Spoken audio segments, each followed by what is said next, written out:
ο χορός των κοριτσιών, το Κισλάρ Γκαϊντεσί.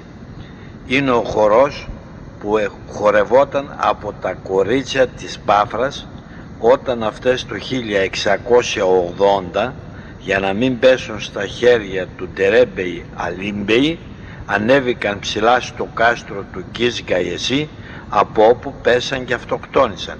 Αλλά πριν αυτοκτονήσουν χόρευαν επάνω στο κάστρο, ήταν το προμήνυμα του θανάτου.